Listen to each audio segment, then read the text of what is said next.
The phone buzzed on the desk, and the message on the screen was hers. "Listen, K-Fam. My heart is already pounding for this one. Maya Bennett is a Black executive personal assistant to the chairman of the Sohan Group. Flawless, silent, forgettable. That was her whole survival, being invisible in rooms full of powerful men. One storm-soaked night, 50th floor, she slips into the VIP office to return a confidential dossier. One task she cannot get wrong. The salary keeps her sick mother safe. Then the double doors bang open. So Taehyun walks in. They call him the Quiet One. A serpent coiled around a blade inked down his neck, vanishing under a deep wine collar. A brushed platinum watch. A voice like cold water. She dives under the mahogany desk, swallowed by the heavy cloth. And inches above her head, she hears everything. Routes. A name marked for erasure. A kill order, spoken in Korean. Trembling, she types an SOS to her only trusted friend. But her thumb slips to the wrong thread. The message flies straight to his private line. Omo. She hears the phone buzz on the desk above her skull. Something she can never unsend. Something he can never unknow. And what happens in that room next? K-Fam, you are not ready. Before starting the story, comment down below where you are watching from and what time it is there. If stories of karma, love, and hidden truths move you, leave a like, be sure to subscribe to the channel, and click join to become a member and help our channel. Maya Bennett read the number on her phone 3 times before she let herself believe it.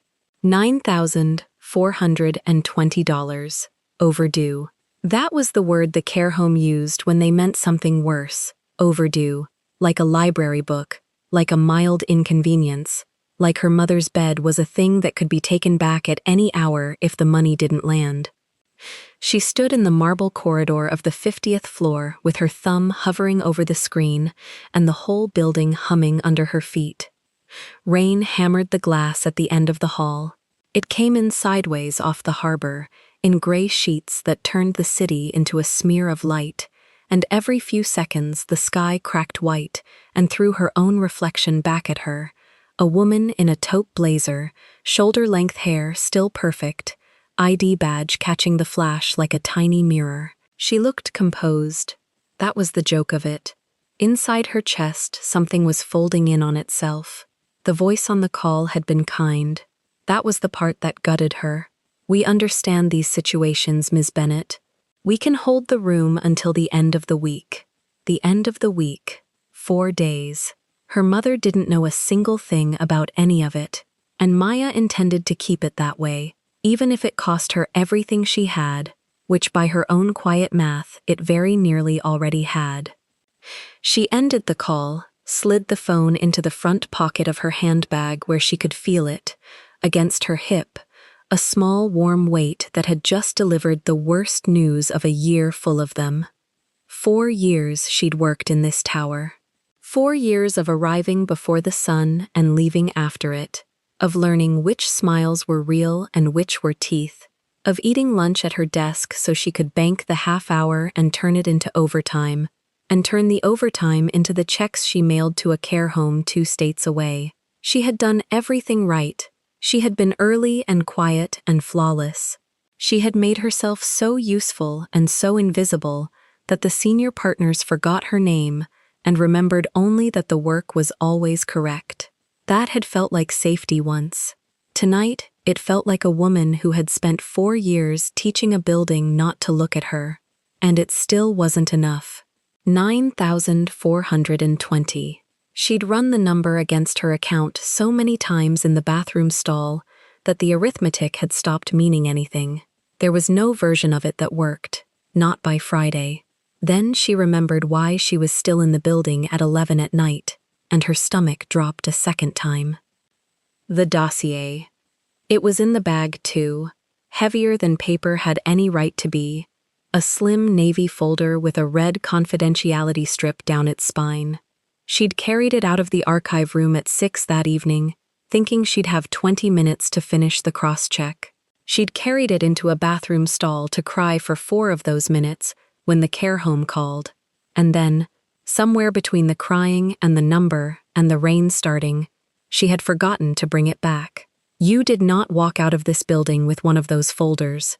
There were rules with teeth, the kind that ended a career, and hers was the only thing standing between her mother and a state facility on the wrong side of the river. So she'd come back up, just to return it, just to slide it into the drawer it belonged in, and disappear. Simple. She had ridden the express car up alone, watching the floor numbers climb, watching her own face in the brushed steel of the doors, and she'd made herself a promise on the way. In and out. 60 seconds. She would not think about the folder, or the man who owned the folder, or the drawer she'd been trusted with. She would be a pair of hands that put a thing back where it belonged, and then she would go home to her one-room apartment and lie in the dark and figure out where $9,000 comes from when you have already given the world everything you own. The car had chimed at 50. The doors had opened onto the marble hush of the executive floor, and she'd stepped out, and the promise had felt thin already, because this floor did something to the air. Maya crossed to the double doors at the end of the hall, and even now, drained down to the bone, she felt the wrongness of the place lift the hair on her arms. The VIP office of Seo Tae-hyun. She'd been inside it exactly twice, both times in daylight, both times 2 steps behind someone more senior, carrying a tray or a tablet, keeping her eyes low. Nobody was assigned to this floor after 9. The cleaning crew skipped it. The security desk logged it separately. The staff had a name for the man who worked here, the quiet one, said with a small laugh that never reached the eyes, and Maya had learned within her first month not to ask why. She pressed her badge to the reader. A green light, a soft click. The doors opened onto darkness and the storm. The office ran the entire corner of the tower, 2 full walls of floor-to-ceiling glass, and the city poured through them in silver and black. No lamps, no screens. Just the lightning, throwing the room into stark relief and then swallowing it whole, over and over, so that the furniture seemed to breathe. A leather sofa, a Persian rug the size of a small country, and at the center, angled to face the whole drowned skyline, the desk. Mahogany. Massive. The single most expensive object Maya had ever stood near, and it had a floor-length cloth over it, heavy dark fabric that fell all the way to the rug on every side, the way an altar has a cloth, the way something is covered when it matters too much to be touched. She had seen this room described once, in a memo she wasn't meant to read, as a place designed to make a visitor feel the size of the man who owned it. Whoever wrote that had understood the assignment. There was almost nothing in it. No photographs, no shelves of trophies, no warmth of any human kind. Just the glass, and the storm behind the glass, and the desk waiting at the center like the last stone of a temple built to one god. She did not turn on the light. Some instinct older than her job told her to leave it dark. Maya crossed the rug on the balls of her feet. Her pumps sank into the wool without a sound. 12 steps, 13, and the desk rose in front of her, and the drawer she needed was on the far side, the deep one on the left, the one that took a second key she'd been trusted with exactly once. She set her handbag on the edge of the desk, slid the folder out, and for 1 second she just held it.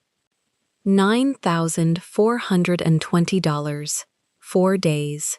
She thought about the number, and she thought about her mother's hands, thinner now, and the way her mother still said her name like it was the best word she knew, and Maya's own hands began to shake so hard, the red strip on the folder blurred.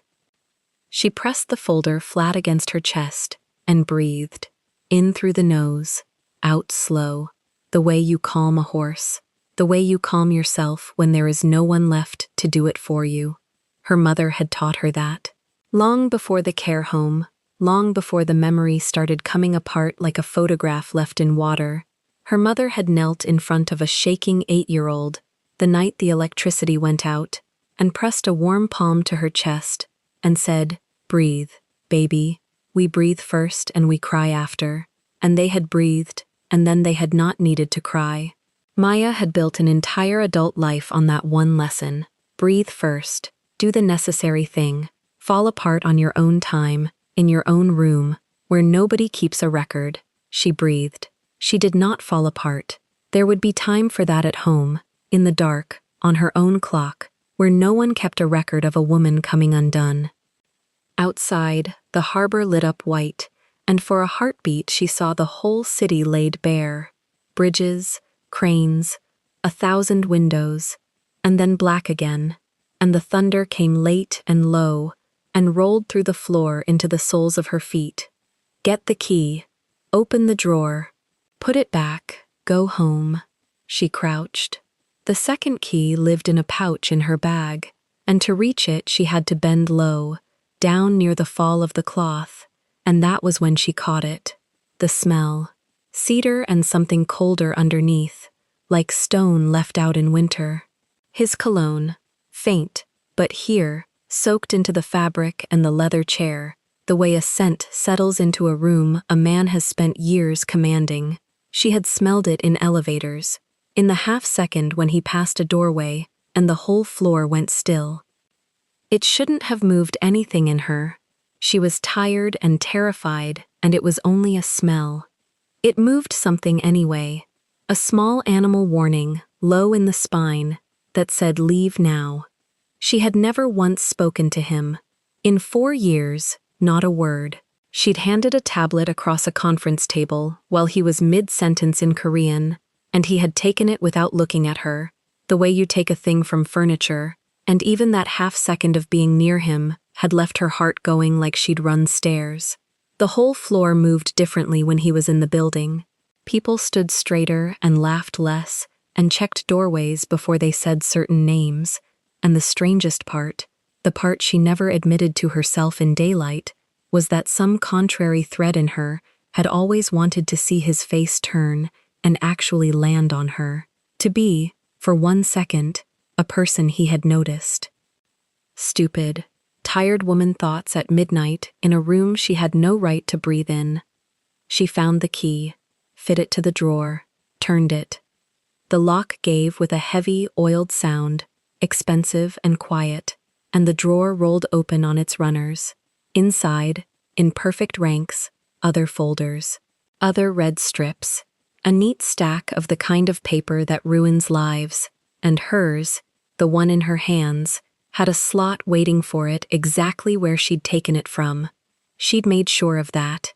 Even at 6 o'clock, gutted, she'd noted the gap. Some part of Maya Bennett had always kept records. It was the thing she was good at, the thing that had gotten her this job with no connections and no cushion, only a memory that closed on detail like a trap and never let go.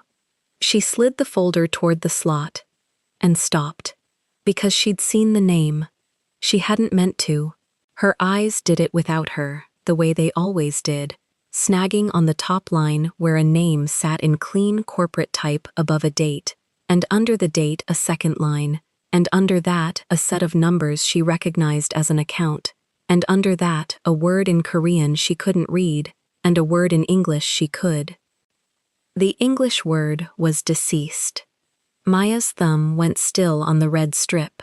She had cross-checked 10,000 pages for this company.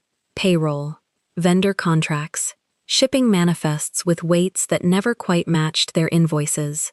She'd flagged the small mismatches to her supervisor and been told, gently, warmly, that the discrepancies were above her pay grade, that a good analyst learns which numbers to trust and which to leave alone.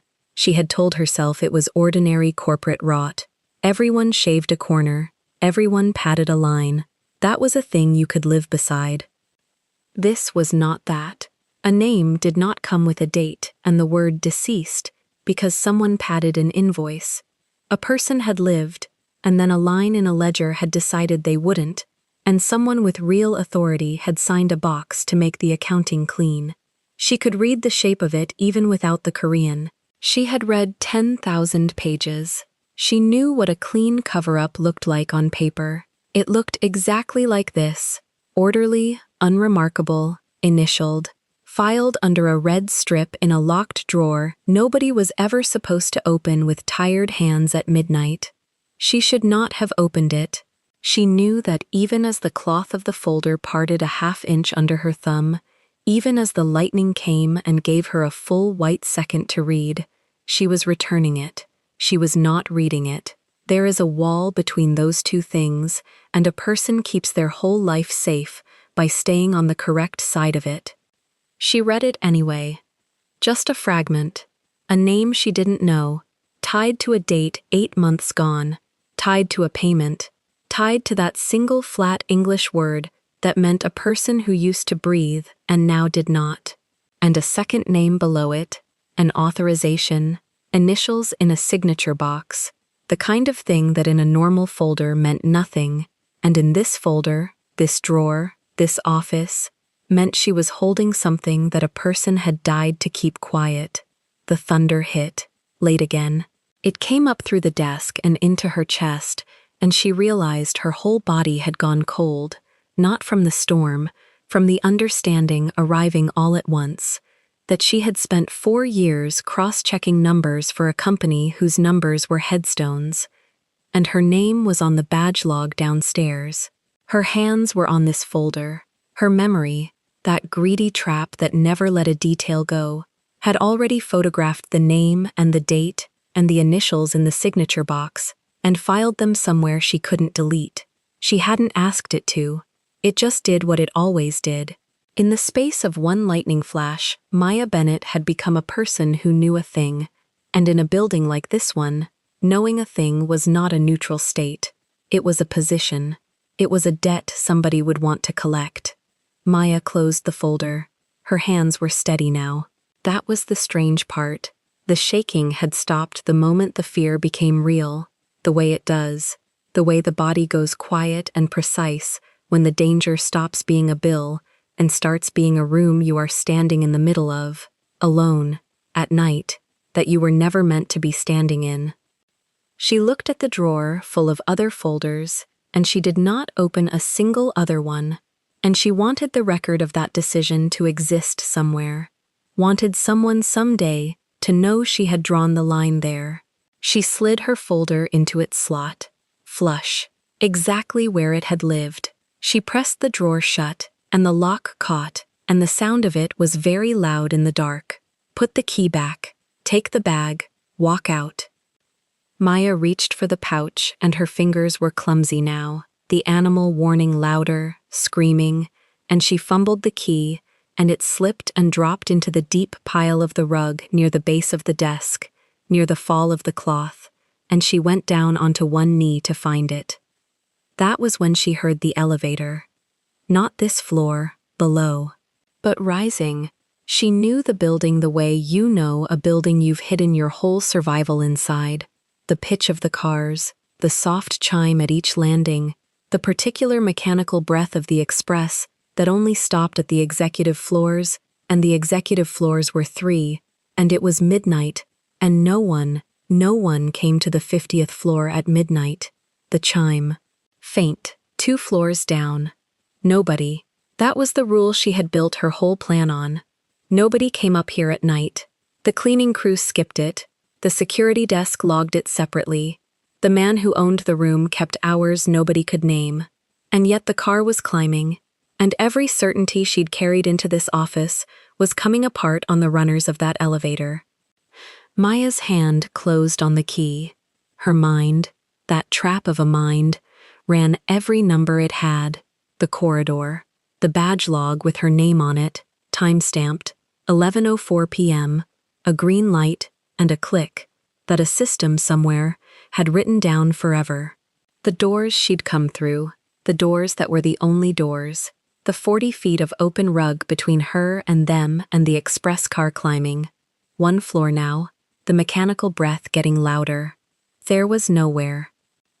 The office was 2 walls of glass and open floor, and a sofa too low to hide behind, and a rug that hid nothing, and a door that was already, sliding its chime up toward this landing.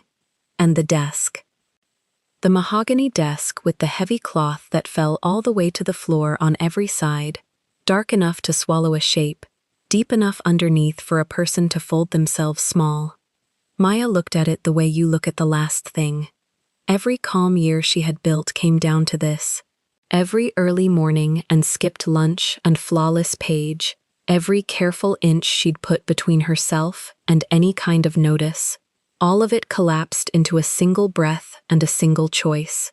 Fold herself into the dark under a killer's desk, or stand up straight in an empty office and be found where she had no permission to be. There was no dignity in either one. There was only which one let her mail the next check and keep her mother in a bed and stay a person the world had not yet finished with. She did not think about whether it was a good idea. There was no version of the next 4 seconds that contained a good idea. There was only the cloth and the dark under it and the chime turning into a soft, final ding somewhere very close, and the sound, unmistakable now, no imagining it, of the express car settling onto the 50th floor. She grabbed her handbag off the desk. She dropped to the rug. And Maya Bennett lifted the heavy dark cloth and slid herself into the black hollow beneath the desk of the most feared man on the floor, pulling her knees to her chest, pulling the fabric closed behind her, pressing her back against the cold wood, her badge digging into her collarbone, her mother's overdue number still glowing somewhere in the bag against her ribs, and out in the corridor, past the double doors, low and even, and getting closer, a man's footsteps stopped. The double doors didn't open slow. They slammed inward, both leaves at once, a crack of wood and brass that hit the office like a gunshot and rolled through the floor into Maya's spine. Light spilled in from the corridor. A wedge of it stretched across the Persian rug and stopped an inch from the cloth she'd pulled shut. She watched that line of light through the gap at the hem, a thin gold slit the width of a coin, and she stopped breathing on purpose. Boots. Not one pair. 4, maybe 5, moving fast and clean across the marble threshold onto the rug, and the rug ate the sound of them down to a low pressure she felt more than heard. A voice cut first, low, flat, Korean, giving an order. She didn't have the words, but she knew the shape of a man used to being obeyed. Then the overhead lights came up, not all the way, that dim executive gold the room kept at night, and the dark under the desk went from black to charcoal. She could see her own knees now. She pressed them tighter. "Jari," somebody said it once. "Seats." Chairs dragged. The leather sofa took weight and sighed. A body dropped into the deep chair on the far side of the room. Then another leaned against the glass. She saw the shadow of shoulders block part of the light slit and unblock it. She counted. 5 men. 5 men in Seo Taehyun's office at midnight, and she was folded into the one piece of furniture none of them would sit at. The flat voice again, closer now, and this one she'd have known blind. She'd never heard him speak in 4 years. She knew it was him anyway. It came from above and slightly to the left, right where the tall chair lived, and it dropped into the room the way cold drops off glass. No effort, no heat, just there. "Mare, talk." A second man answered fast, and this was a different register, clipped, hard, a scar of a voice. Kang Do-yoon. She didn't have a name for the voice, but she'd learn it wasn't the boss because of how it bent, careful, angled down and away, the voice of a man reporting to something bigger than himself. The chair above her shifted. The whole desk took a small weight through its legs.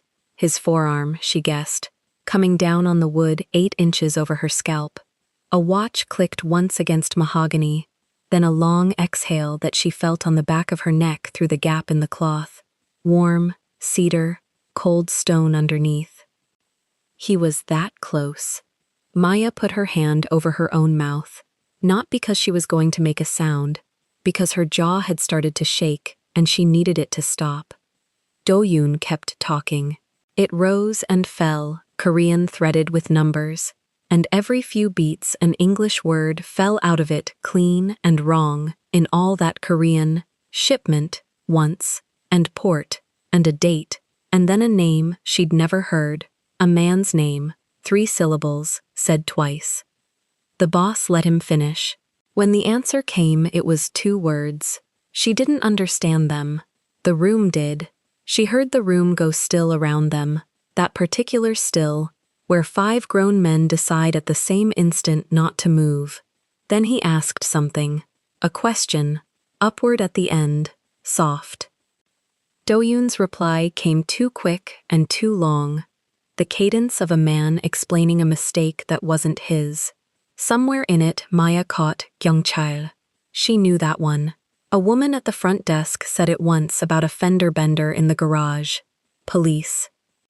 The forearm lifted off the desk. The weight came back the other way as he leaned. A drawer, not hers, the shallow center one. She felt the runner slide directly above her, opened, and something small and metal was set on the desktop with a tap. She flinched at the tap. Her shoulder brushed the underside of the drawer, and she froze so hard her vision went white at the edges. Nobody heard it. The storm was hitting the glass in sheets now, a wet roar 50 floors up, and it swallowed a small woman's small mistakes whole. She learned the room by its sounds. It was all she had. Her eyes gave her the coin of gold, and the shadows crossing it, and her ears gave her everything else.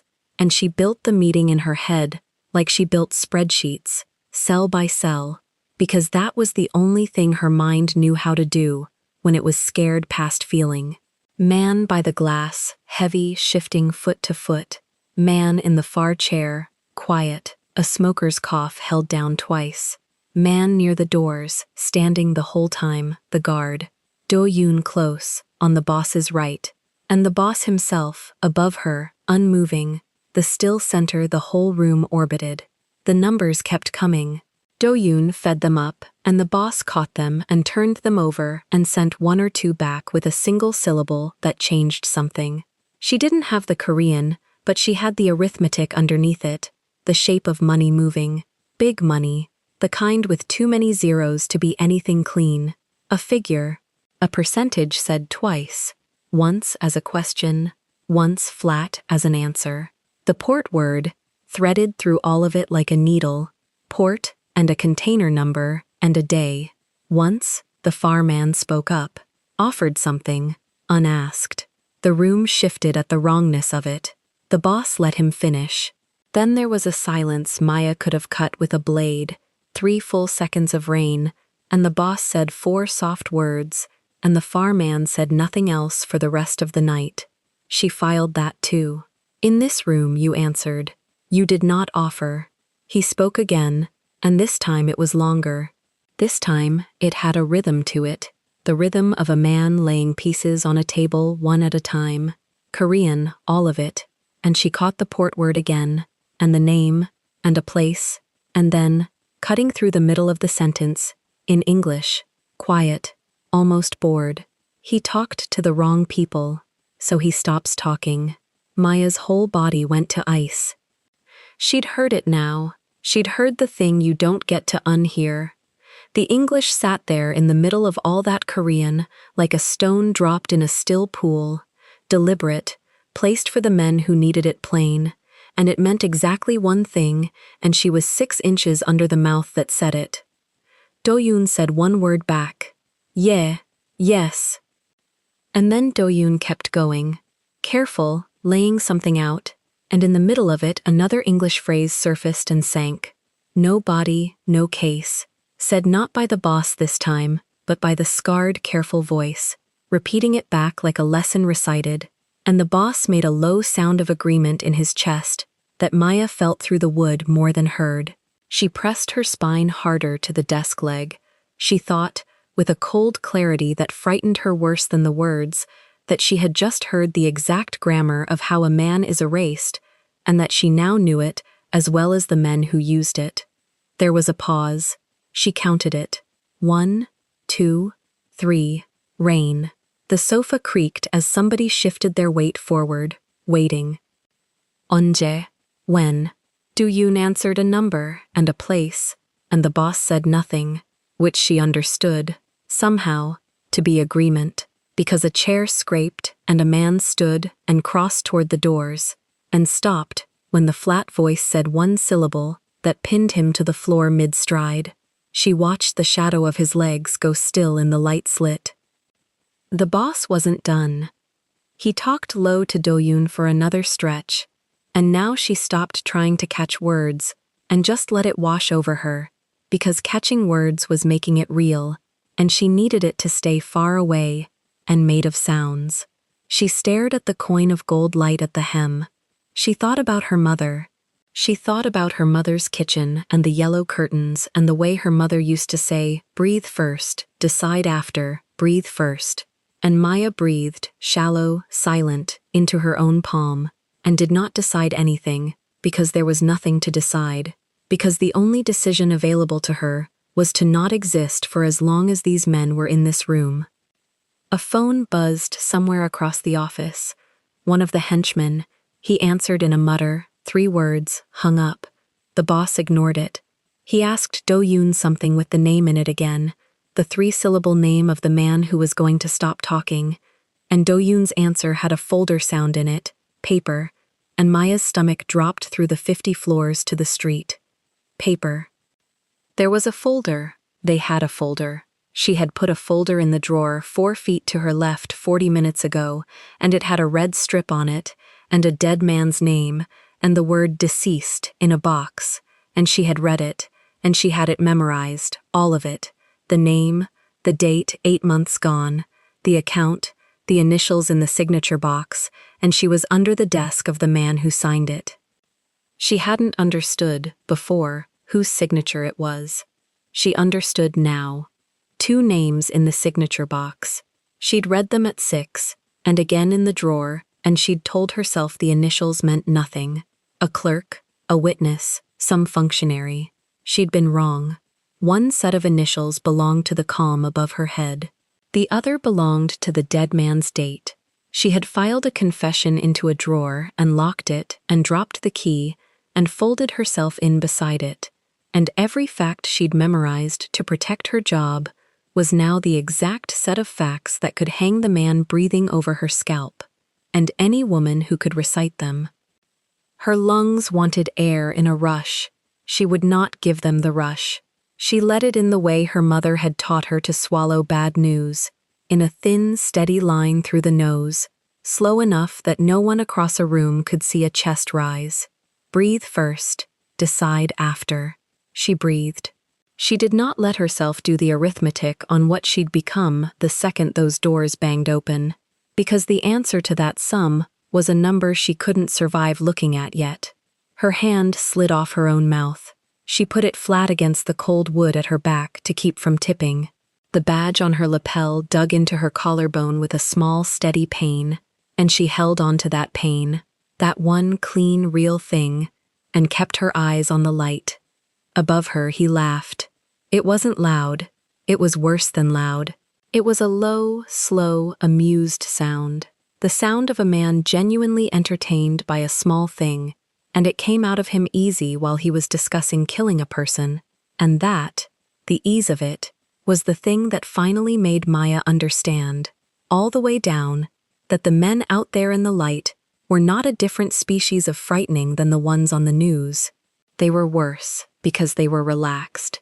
Do-yoon didn't laugh with him. She noticed that. The scar voice stayed flat and careful and a half beat behind, always answering, never offering, and once when the boss asked a question, Do-yoon left a silence too long, and the boss said his name, Do-yoon, soft, and the silence ended fast. The meeting turned. She felt it turn before she understood it, the way the pressure changes before rain. Voices dropped lower. The Korean got faster and quieter. The numbers came back, and now they were planning. She could hear it in the shape of it, the give and take of men agreeing where and when. She caught the port word a 3rd time. She caught a day of the week. She caught the name once more and then not again, because after that the name was settled, and settled, things don't need saying. Somebody laid something on the desk. Photographs. She heard the specific slide and fan of glossy paper against wood, 4 or 5 of them spread. The boss's watch clicked as his hand moved over them. He said something short, and a henchman by the glass grunted a laugh. Then the flat voice again, 3 words, and the photographs were gathered up in one motion and gone. A face. She was sure of it without seeing anything.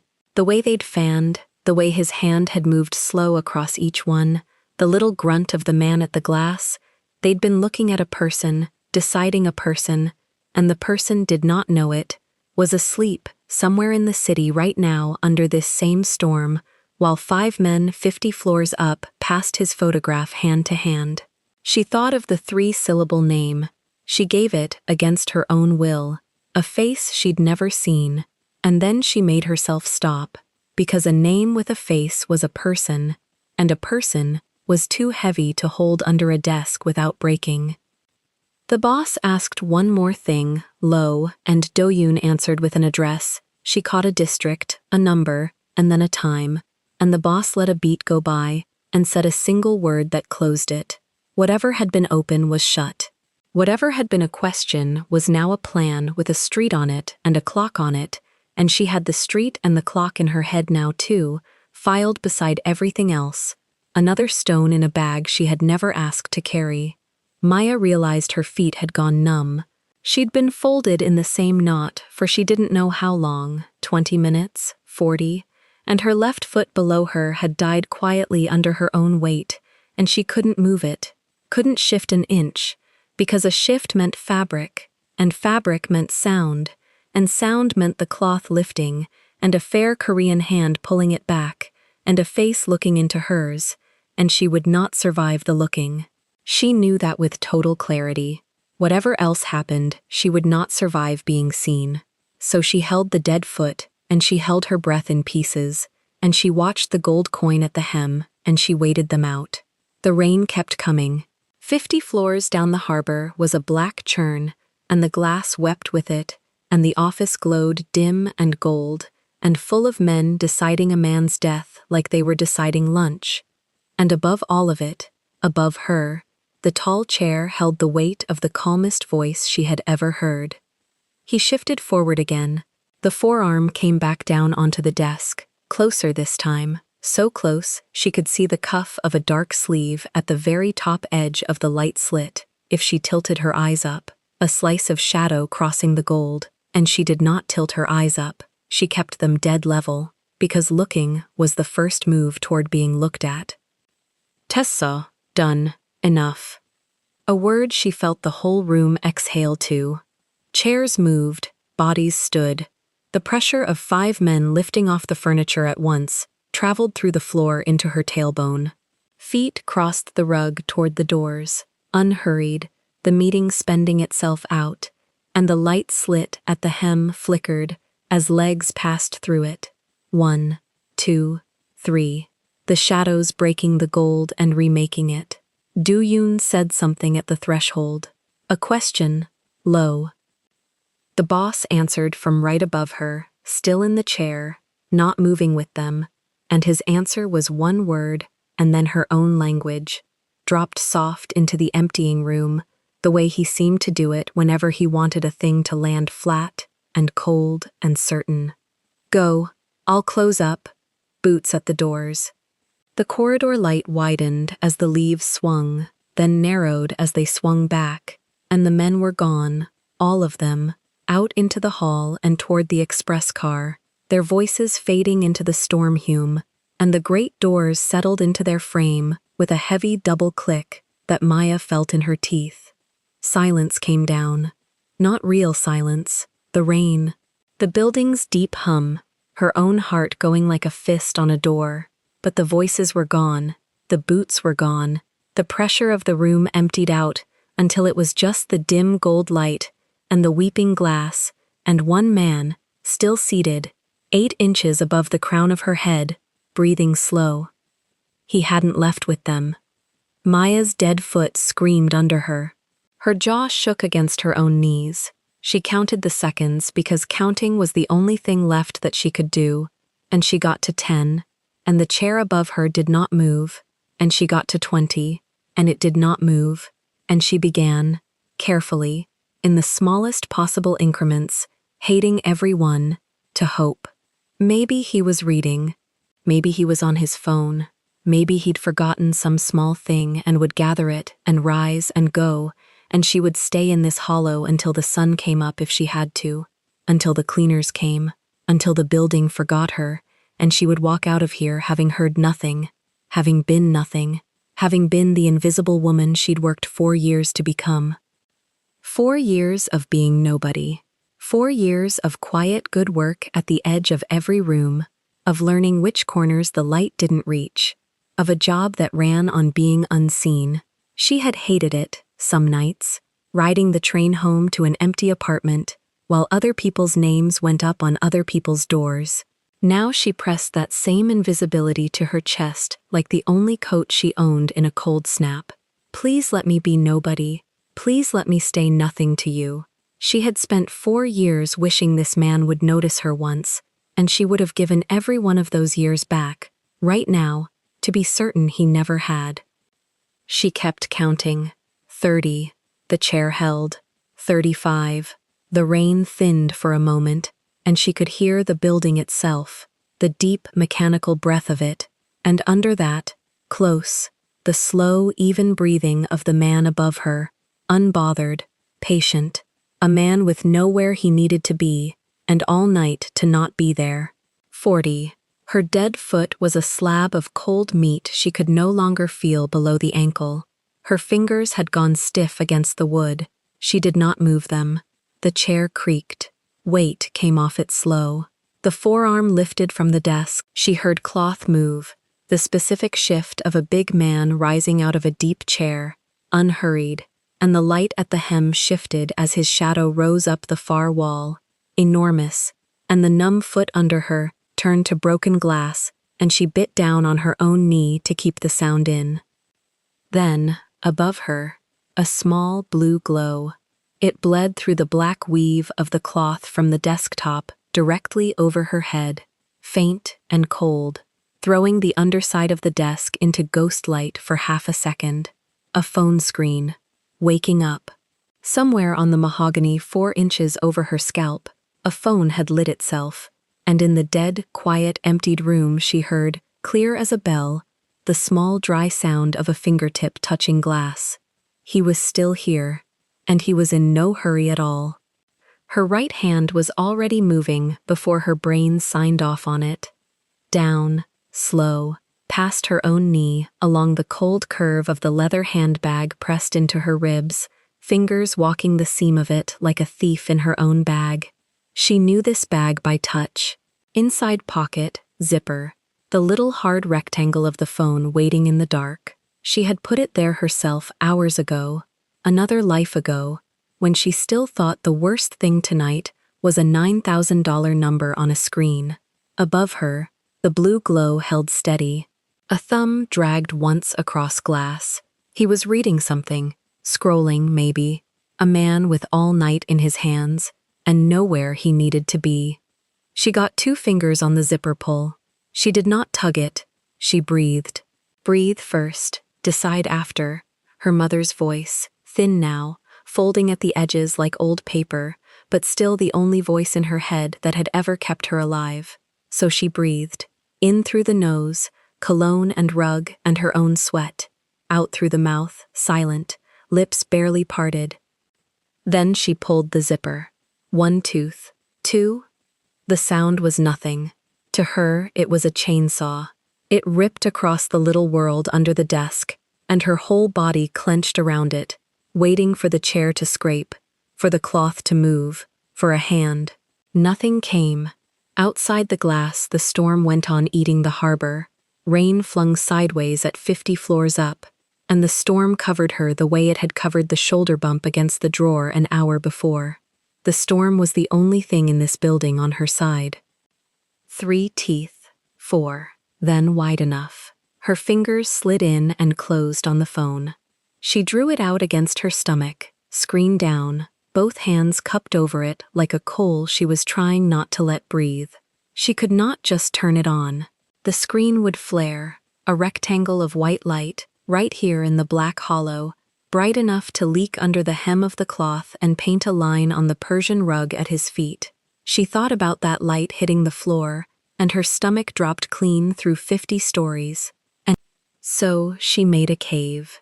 She tucked her chin, curved her spine, brought her knees up until the phone was buried between her thighs and her chest and her cupped hands, a box of skin and wool with no windows.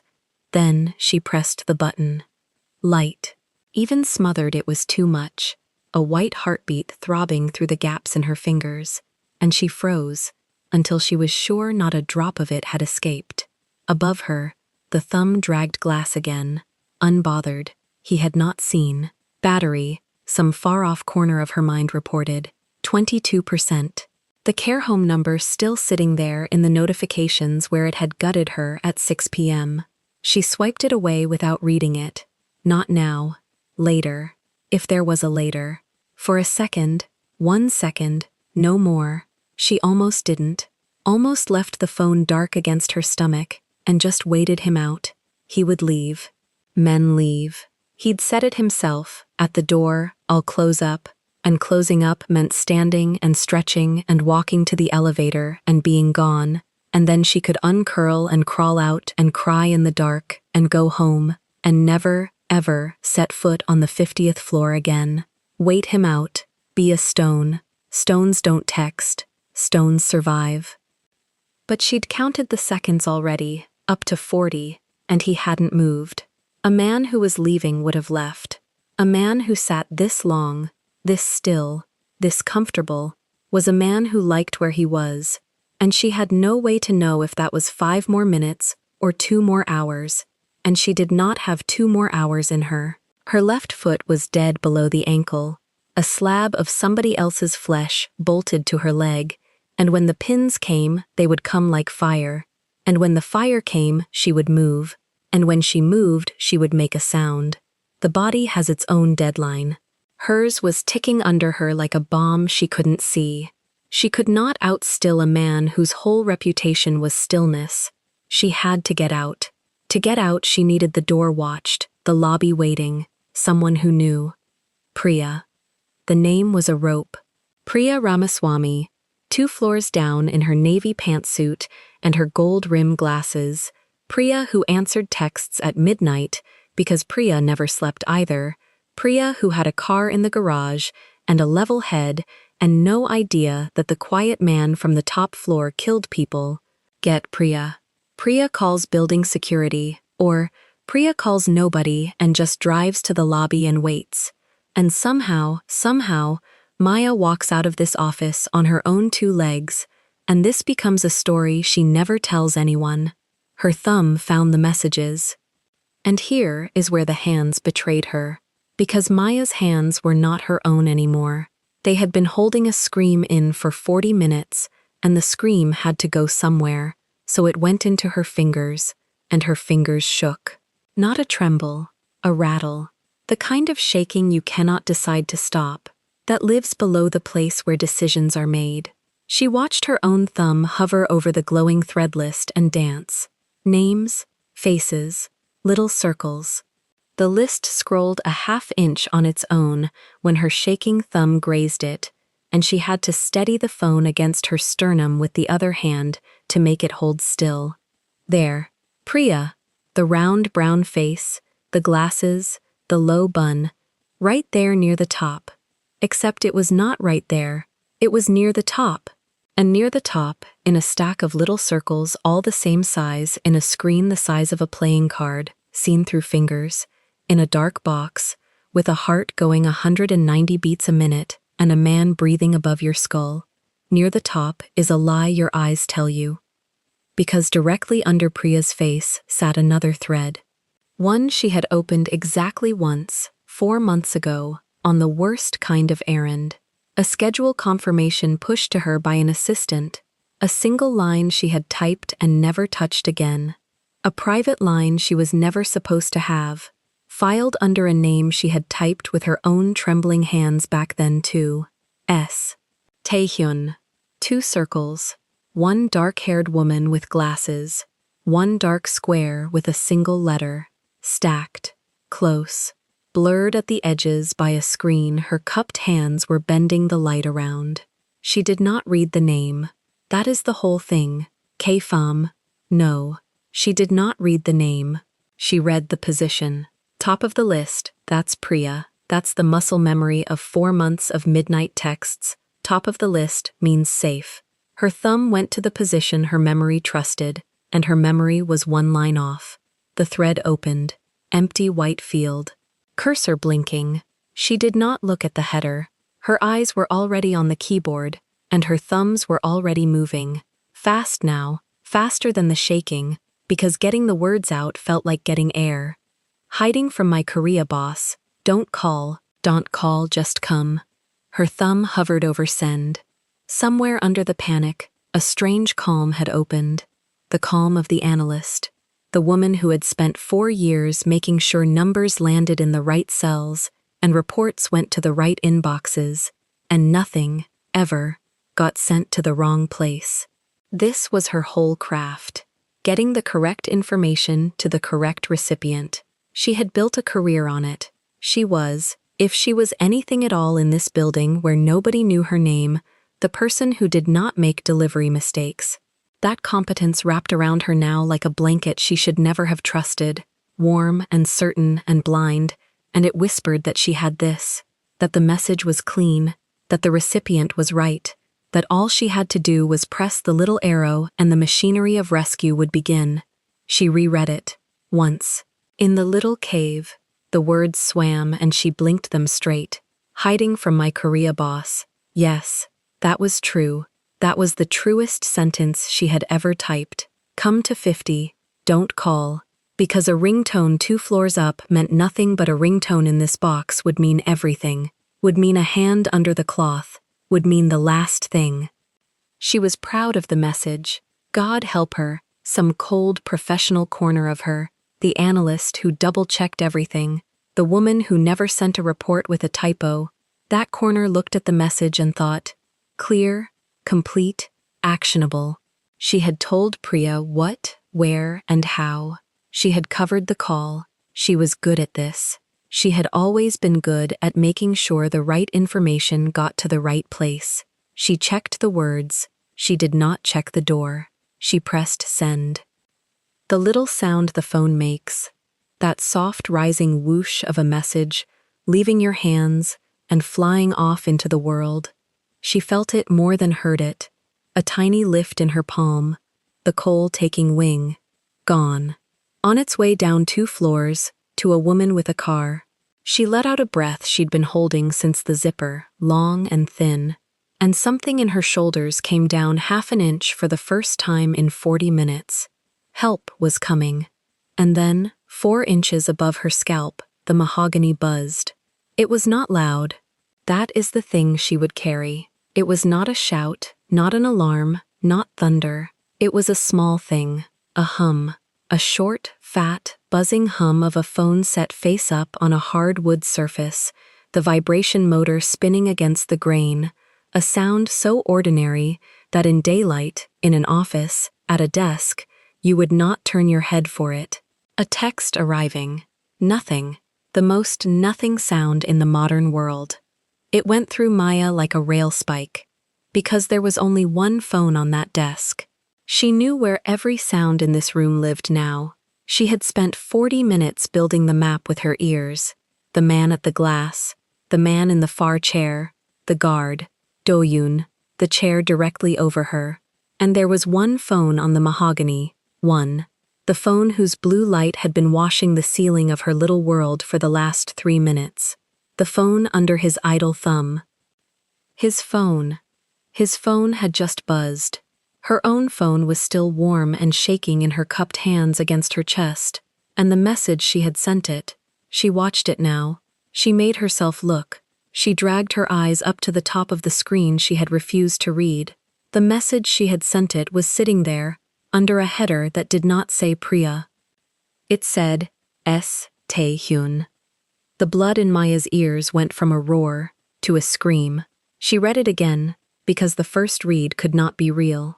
S. Tae-hyun, the letter, the single dark letter she had picked out of the stack, because it sat 1 line below the face she'd wanted, hiding from my Korea boss. Don't call, come to 50. Don't call, just come. Delivered. The little gray word sat under the bubble, patient, obscene. Delivered. She had told the wolf exactly where the lamb was hiding. In his own handwriting. To his own hand. Above her, the mahogany hummed a second time, the message settling, or a second buzz, the phone's little repeat, she couldn't tell. Her whole skull was one long note now, and then the hum stopped, and the office went very, very still. Not the storm. The storm kept on, indifferent, hurling water at the glass. Everything else stopped. The scroll of the thumb on the glass stopped. The slow breathing over her head. The long, even, unbothered breathing of a bored man reading his phone at midnight. That stopped too. She felt the stop the way you feel a train stop in a tunnel, a change in the pressure of the dark, a weight that had been moving one way and now was not moving at all. He was looking at his phone. She knew it the way she knew her own name. 4 inches of good wood between his eyes and the top of her head, and on the other side of that wood, a screen was glowing up into a face she could not see, and on that screen were 7 words in her voice, hiding from my Korea boss. Come to 50. Maya stopped breathing on purpose. Her lungs were full and burning, and she held it. Held the air like the air was the last thing keeping her invisible, because moving her ribs to breathe felt like it would ring a bell. Her thumb, still shaking, still not obeying her, hovered over the message. Delete it. Delete it, delete it, delete it. Unsend, recall, take it back, uninvent the phone, uninvent the night. Her thumb pressed and held the gray bubble and a little menu bloomed up out of it. Options. But the letters slid around and would not hold still and she could not read them, and even if she could, it was delivered. Delivered means gone. Delivered means it lives on his side now, in his hand, and nothing her thumb did down here in the dark could climb back up 4 inches of mahogany and pull it out of his eyes. She let go of the bubble. The menu closed. The message stayed. Her mind clawed at it anyway, because minds do, because the animal will chew its own leg to get out of the trap. Maybe he hadn't read it yet. Maybe the buzz was some other alert. A bank, a news push, a nothing. Maybe the name in the header was wrong, and it really had gone to Priya, and the buzz was coincidence. 2 phones in a storm. She grabbed at each maybe, and each one turned to smoke in her fist.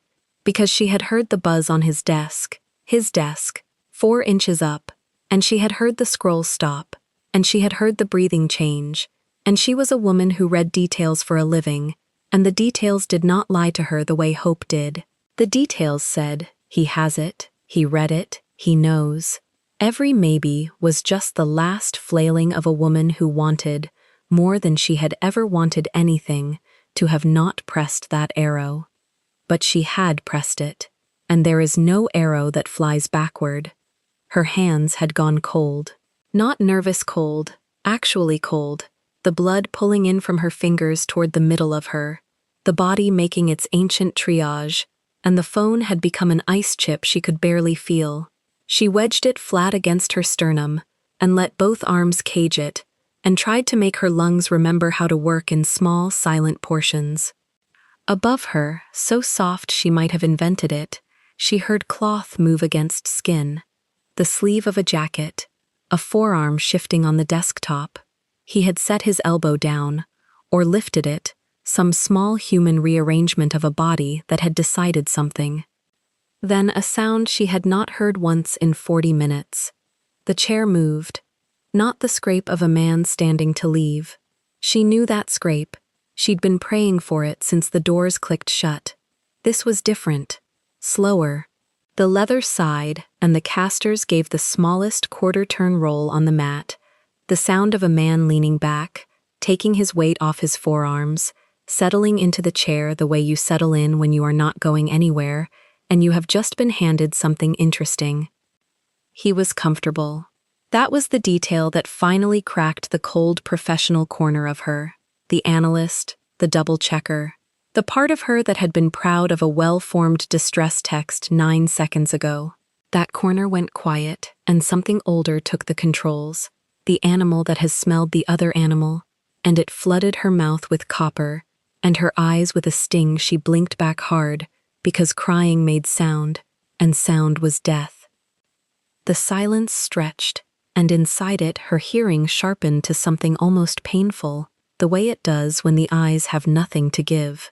Rain on glass, the building's low mechanical hum in the walls, her own pulse, a wet drum in the hollow of her throat. And over all of it, the absence where his breathing used to be even, and now was something she had to strain to catch, slow, deliberate, a man measuring his own lungs. She had spent her whole life being the one nobody heard enter a room. Now the quietest man in the city was doing it back to her, sitting 6 inches away, letting the silence do the work, and she understood for the first time what her own invisibility had always felt like to everyone she'd ever slipped past. She ran the map again, fast, desperate, the way she ran a spreadsheet when a number wouldn't reconcile. He had the message. He knew someone in the building was hiding from him. He knew that someone was on floor 50. She'd typed it, come to 50. She'd handed him the floor. He knew the sender had a phone. He knew the sender was close enough to say boss, to say hiding, to type it in the last minute, in real time, while he sat here alone. And he was a careful man. He was, by the evidence of the last 40 minutes, the most careful man she had ever been in a room with. A man who ended a human life the way other men cancel a lunch, who said no body, no case like it was a proverb his grandmother taught him. A careful man, alone at midnight, on a locked executive floor, holding a text from someone hiding from him, would ask exactly one question: where? And a careful man would not shout it. He would not call for Do-yoon, gone now, down in the elevator with the others. He would not stand up and turn on the lights, and make noise, and give the animal in the room a reason to bolt. A careful man would go very still, and get very comfortable, and think. She heard him breathe again, back now, slow, but changed. She'd swear it was changed. A fraction deeper. The breath of a man who has just found the one loose thread in a night that was supposed to be finished, and has all the time in the world to pull it. Under the desk, Maya pressed her spine flat to the drawer unit, made herself small, made herself a folded thing, a nothing, a shadow inside a shadow, and stared at the gray word under the bubble in her own trembling hands until it stopped meaning anything. Delivered. Delivered. Delivered. 22%, said the far-off corner. 21.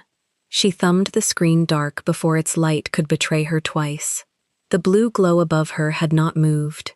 It sat on the mahogany, patient, painting the ceiling of her box a cold, even blue, and she understood, the way you understand a thing all at once, in the body, before the words arrive, that he had not put the phone down because he was done with it. He had put it down because he no longer needed it. The phone stayed dark against her sternum, and Maya matched her breathing to the storm. In, hold, out, slow enough that her ribs barely moved the cloth. Rain hammered the glass in long, dragging sheets, and she used it, hid inside it, let the weather do the breathing her lungs were scared to do. 21%. She had counted that number so many times it had stopped being a number and become a wall. Behind the wall was a man who had not left. The chair did not creak. That was the thing that scared her most. A man who wanted to intimidate you made noise, pushed the chair, cleared his throat, let his shoes announce him. Seo Tae-hyun sat above her the way water sits in a glass, present, weightless, waiting for something to tip it. She pressed her spine flatter against the drawer cabinet and told herself the story that kept her alive. He had a text. He did not have a location. The desk was wide. The cloth reached the floor. The office was black, except for the blue rectangle on the mahogany. He knew a rat was somewhere on the 50th floor. He did not know the rat was folded 4 inches under his own hands. That story lasted 11 seconds.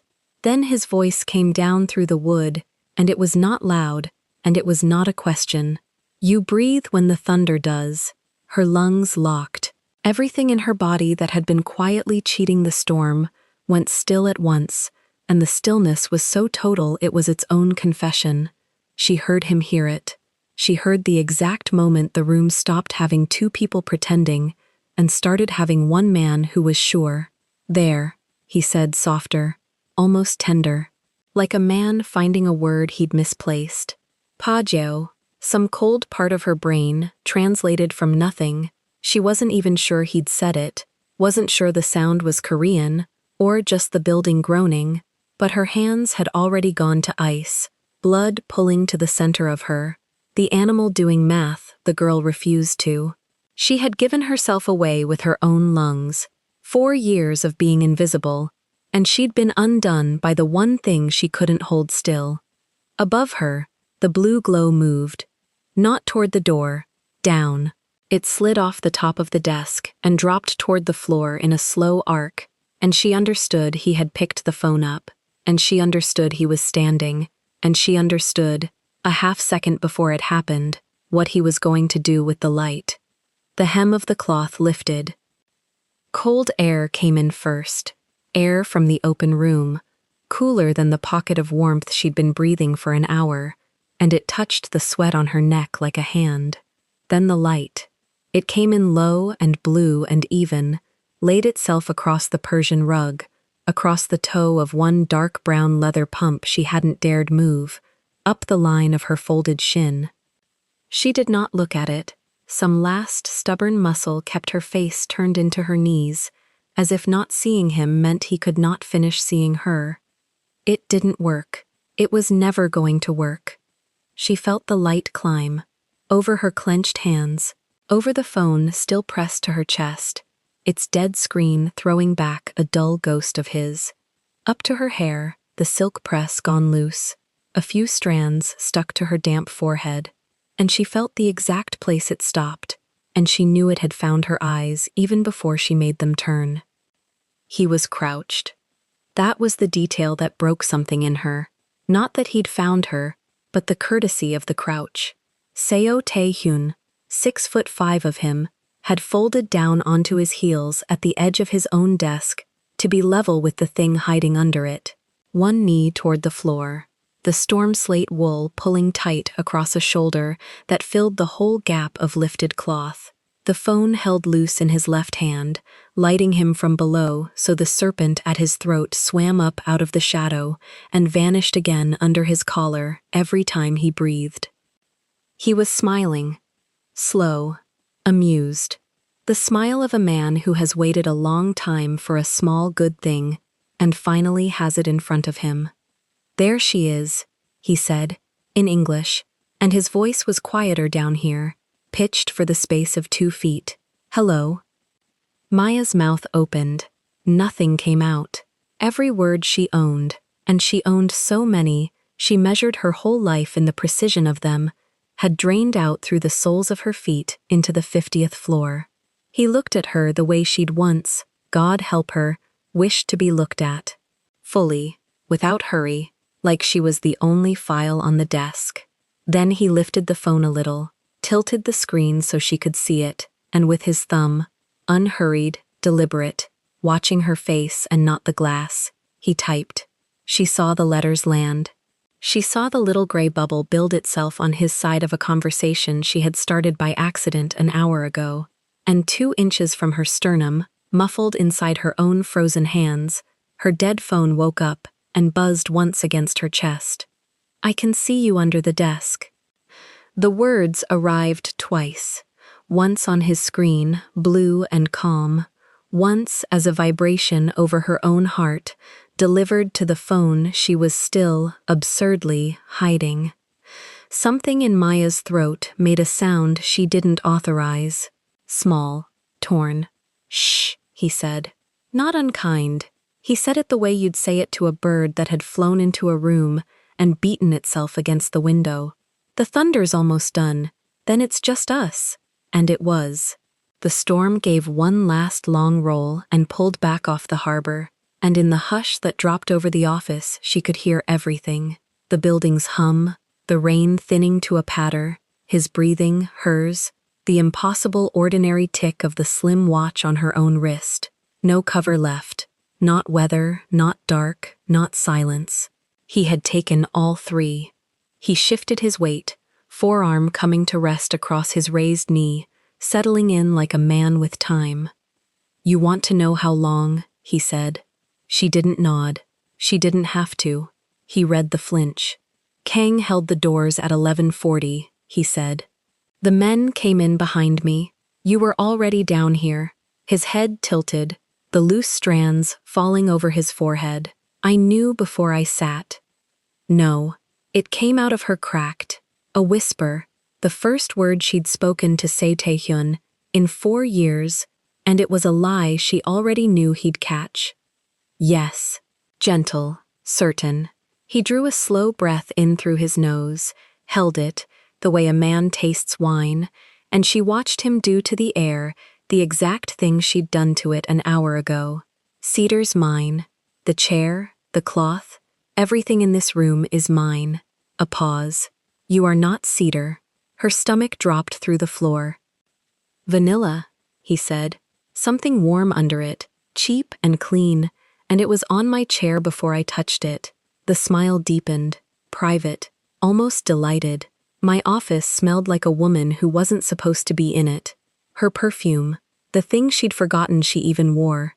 She'd sat in his chair for 30 seconds, 4 years ago in her memory, and 1 hour ago in the world, and she'd left herself in the leather like a fingerprint. He'd walked in at 11:40, with 5 men, and a kill to hand out, and the first thing he'd catalogued was her. "You smelled me," she said, barely sound. "I smell everything." He said it without pride, the way another man would say he was tall. "It's kept me breathing longer than the tattoo has." She wanted to argue. She was an analyst. She cross-checked. She found the flaw in every claim. That was the one thing she was good for in this building. And she could find no flaw in this. She had walked into his office at 11:04. She had sat where he sat. She had breathed her cheap, warm vanilla into his cedar and cold stone, and she had left it there like a signature at the bottom of a page she never meant to sign. Every craft she had was built on not leaving traces. She had left the loudest one in the room to the one nose that would read it. "You could have said something," she whispered. "When you walked in, you could have sent 5 men to drag a woman out from under my desk." His head moved, slow, side to side. "No, then Kang knows there's a witness. Then the men know. Then it's a problem with 5 sets of eyes on it instead of 2. The light stayed level on her face. "A thing only Kang and I know is a thing I control. A thing 5 men saw is a fire." She heard the arithmetic of it and hated how clean it was. He hadn't stayed quiet to be cruel. He'd stayed quiet to keep her alive and unmentioned in the same breath he ordered another man erased. She was, to Seo Taehyun, a variable he'd chosen to isolate rather than announce. "So Doyun doesn't know," she said. A rung. Another rung, she grabbed for it. "The others don't know I'm. No one knows but me." And the way he said it should have been comfort, and was the opposite, because it meant there was no one to tell, no one to call, no elevator, no Priya, no witness to the witness. Just a locked floor, a spent storm, and a man crouched in the mouth of her hiding place, who had decided her existence was his to keep quiet or make loud. The meeting. Oh God, the meeting. The math finished itself in her before she could stop it, and she felt the blood leave her lips. He watched it happen. He waited for it, and when her eyes came up to his, wide and full of the things she'd sworn she wouldn't show him, he answered the question she hadn't managed to ask. "Yes," he said softly. "I knew you were here, and I said it anyway." He talked to the wrong people. Her own whisper, giving him back his sentence from an hour ago, the kill order she'd swallowed whole under his floorboards. So he stops talking. "You said it. Over my head. You. I let it run over you. No flinch. No shame." He said it the way you'd describe a decision about a spreadsheet. Every number, every name, the port, the date, the word Do-yoon likes. No body, no case.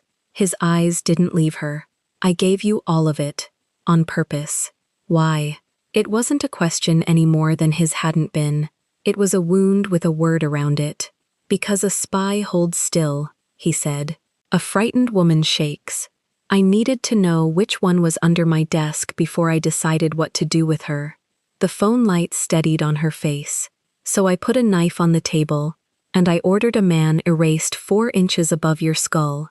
And I listened. Her whole body understood before her mind caught up. The trembling she'd fought for an hour, the locked lungs, the dead foot she couldn't move, the hands she'd clamped around a phone so they wouldn't rattle. Every terror she'd swallowed to stay hidden had been the very test he was running. She'd passed it by failing. She'd proven she was harmless by being that afraid. You were never hidden, he said, and there it was, the whole truth, laid on the rug between them in the blue light. Not for 1 second. You've been sitting in the open since I walked in. I just let you keep the curtain. The cruelty of it wasn't the fear. It was the hour. The full, patient hour he'd let her spend, believing the cloth was a wall, believing the dark was a friend, believing her stillness bought her a life, while he sat above her, calm as still water, knowing exactly where every breath was going, and choosing, second by second, not to say so. How does a man do that? She said, and her voice cracked open in the middle of it. Sit still, for an hour, knowing. The same way you did, he answered without hesitation, and the answer landed like a slap because it was true. You sat still for an hour, knowing. We're not so different, you and me. You just had a worse seat. We are nothing alike. You memorized the address, he said. The floor tilted. She had. District and number. The hour of a killing. Filed away in the same reflex that filed audit dates and account strings. She'd caught herself doing it under the desk and hadn't been able to stop, because that was what she was. A machine for holding what she heard. And he knew.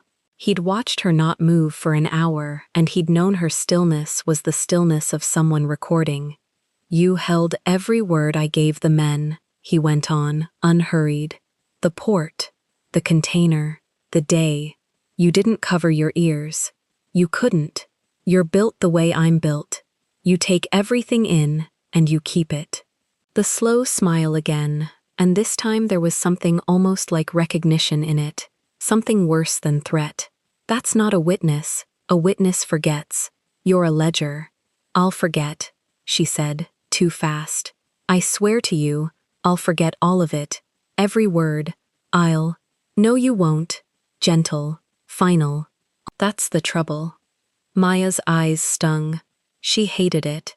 She'd have given her mother's overdue room to keep the water out of them in front of this man. And it came anyway. Hot at the rims, and she turned her face a half inch and he saw that too. Don't, he said. Quiet. That almost tender thing again. Not for that. You did the hardest thing in the world for a full hour. His head tipped. You stayed. She hadn't stayed. She'd been trapped. But she understood, dimly, that in the grammar of a man like this, those were the same word, and that he was, in his own impossible register, paying her a compliment. Please, she said. The word cost everything. Priya was 2 floors down and didn't know. Her mother was 2 states away and didn't know. There was not a single person alive who knew Maya Bennett was folded under a killer's desk at midnight, and the only one who did was the killer, crouched, smiling, patient. Please, I don't have anything. I don't know anything. I came to put back a folder. That's all. That's the only... A folder. He said it slowly. Something moved behind the black eyes. A flicker. There and gone. And it was the first thing all night that hadn't been fully under his control. We'll get to the folder. Not yet. She heard the not yet and clung to it like a rung. For now, he said, and he rocked back an inch on his heels. the cloth sliding further up his forearm, opening the dark hollow to the room. "You've been down here long enough. Your foot's gone, hasn't it? Left one. You haven't shifted it since the men left. A beat. You've been sitting on a dead foot rather than make a sound." She had. He'd clocked that too. There was nothing this man's attention hadn't already been over and folded and put away. "Come out," he said. Not a shove, not a hand reaching in to drag her. He said it the way you'd open a door for someone and step back. And that, she would understand later, was worse than the drag, because the drag she could have fought. The open door asked her to walk into it herself. "I can't feel my foot," she whispered. A true thing, a small human true thing, offered up because she had nothing else left to offer. For a moment, neither of them moved. The rain had gone soft, a hush against the glass, and in it she could hear the hematite click of his cufflink meeting his watch as he braced his forearm, could hear her own pulse in the shell of her ear, could hear the enormous patient nothing of a man with all the time in the world. He was not going to reach for her. She understood that now, with total clarity. He would wait. He would hold the light and he would wait, because making her move on her own was part of it. The last part of the test she hadn't finished yet. Whether the ledger had legs, whether the thing under his desk could be made to walk out into the open and hand itself over. "I know." His voice didn't change. "That's why I'm telling you now, and not counting the seconds. Take them." She stared at him. The offer sat there, unbearable in its patience. Somewhere far below, an elevator she could not reach. Somewhere far off, a phone that had never rung for her. And here, 2 feet away, the only witness in the world, crouched at the mouth of her hiding place, holding the light steady so she could find her way out of it. Her right hand loosened from around the phone. Her fingers had gone white. She flexed them once, and pins of feeling stabbed back into the left foot, and she bit down on the sound of it, and she saw him note the bitten sound and approve of it with the smallest lift of one brow. "Huh, there," he said again, the word he kept coming back to, as if the whole night had been a search, and each thing he found, her breath, her scent, her fear, her hand unclenching, was another there, another item confirmed present and accounted for. She got one palm flat on the rug.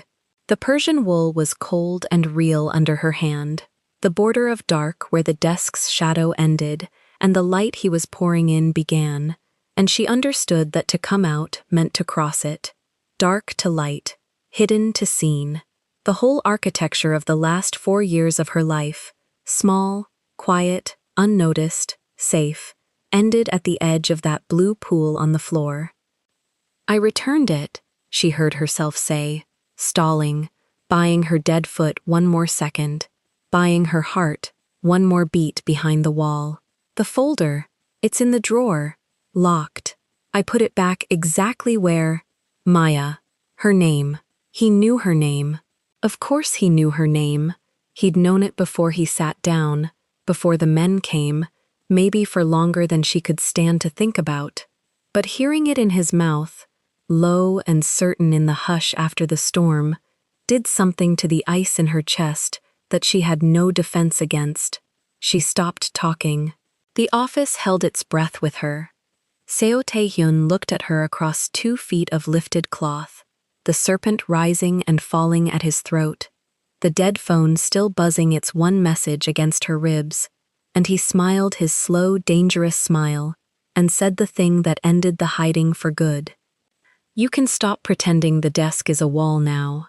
He extended the light a fraction further, laying the whole path bare between the dark and the lit floor. "It never was. Come out where I can see all of you." And Maya Bennett, who had spent 4 years perfecting the art of not being seen, put her weight onto a foot that wasn't there yet, and began, an inch at a time, to move toward the light he was holding open. The first inch was the worst. Her palm pressed flat on the Persian rug, and the numb foot dragged behind her, like something that belonged to another woman, and the light he held stayed exactly where it was, patient. A pale road laid across the wool from the dark under the desk to the open floor beyond it. Taehyun did not reach for her. He crouched at the edge of the mahogany and let the phone glow do the pulling. She came out one shoulder at a time. The blazer over her back caught on the underside of the desk, and she had to twist, cheek almost to the rug, hair falling across her mouth, and she heard him breathe out through his nose. Not a laugh, smaller than a laugh, the sound a man makes when a thing he predicted arrives on schedule. Her handbag she left behind. Her phone she kept against her sternum like a stone she was smuggling out of a country. Then her head cleared the cloth, and the whole room was above her. 50 floors of glass, and the storm on the other side of it going quiet. Up, he said. She got a knee under herself. The dead foot betrayed her, folded wrong, and she went down onto her hip on the rug with a soft thud that would have shamed her any other night of her life. He watched. He didn't help. He wanted the whole climb to be hers, and she understood that the way she understood everything now, completely, and too late.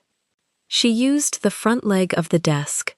She hauled herself up by it, hand over hand, until she was standing crooked, with all her weight on the right side, the left foot, a block of wood at the end of her leg, pins beginning under the wood, 1,000 of them.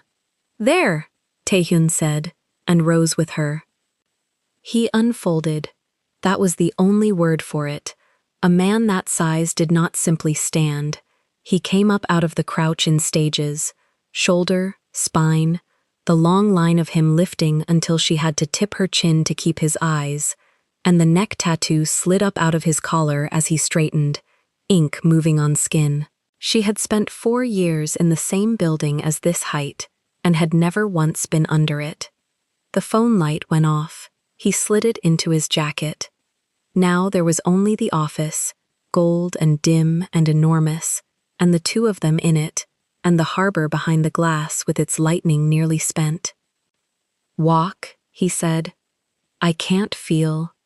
I know what you can't feel.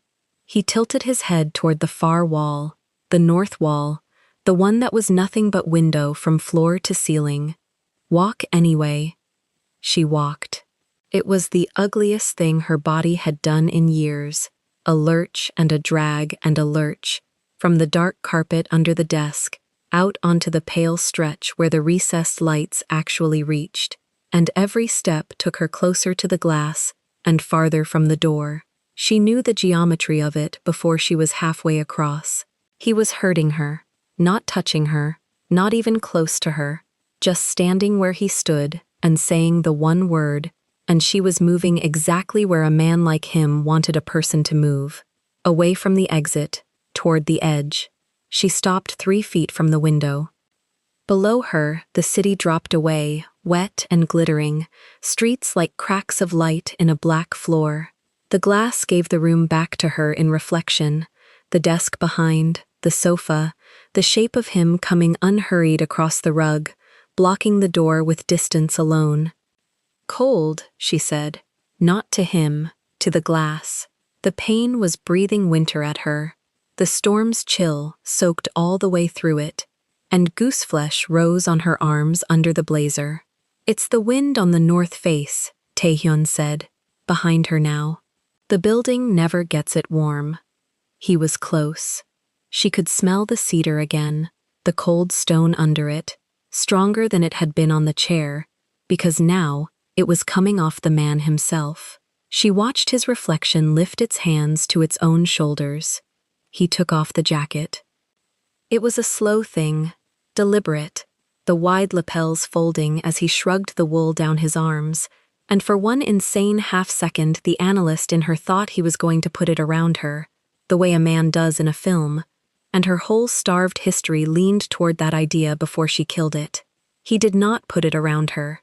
He laid it over the back of the leather sofa without looking at where it landed, and he came the rest of the way to the window in his waistcoat, and his deep wine shirt buttoned to the second button, and the shoulders that the jacket had been hiding were worse without it. Broader, the strength of him no longer softened by tailoring. He stopped an arm's length behind her. In the glass, his eyes found hers. "Look at you," he said. Quiet, almost kind. That was the part that closed her throat. That it wasn't cruel. 4 years. Please don't. I'm not doing anything. He was right. His hands hung at his sides. He had backed her into the coldest corner of his own tower without once laying a finger on her, and he wanted her to notice that too. You keep saying please to a man who hasn't touched you. Her reflection's shoulders were shaking. She made them stop. It cost her something she couldn't name. You know what I do, he said. You heard all of it. So you know I don't waste breath. I'm going to tell you one true thing, and you're going to stand there and hear it. Because there's a window in front of you, and me behind you, and nowhere in this room that isn't one of us. I don't want to hear it. I know. A pause, the length of a breath. Floor 41. The elevator. You get in with your badge already in your hand, because you don't like making anyone wait on you. She went still against the glass. 10 of 7, most mornings.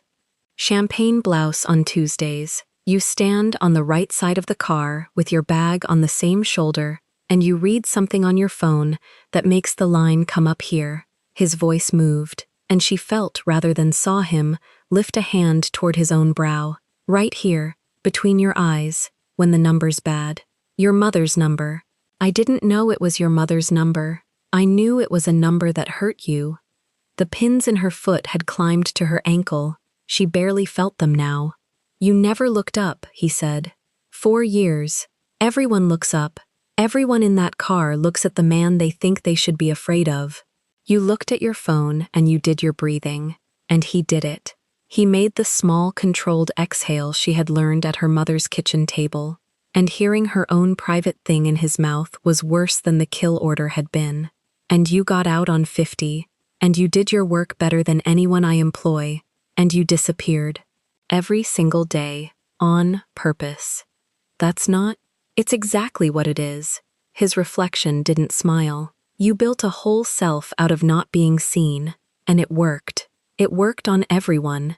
He leaned in, not touching, just closing the cold inch of air, so his voice arrived low and even at her ear. It didn't work on me. It never works on me.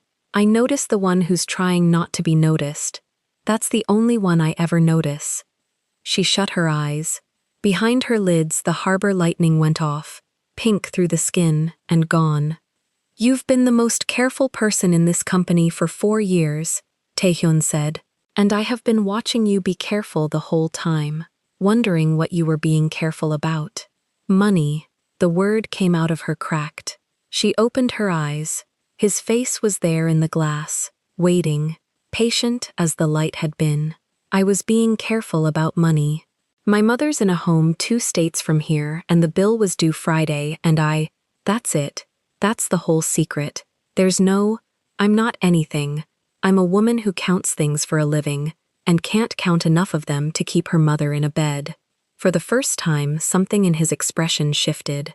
Not softness, interest, the slow, dangerous kind, the kind that had made the room colder when he'd talked about killing a man. $9,420, he said. Her heart stopped. The number. Her number. She had never said it out loud in this building. She had said it once, tonight, to no one, under his desk, to the glow of her own dying phone. You saw my screen, she whispered.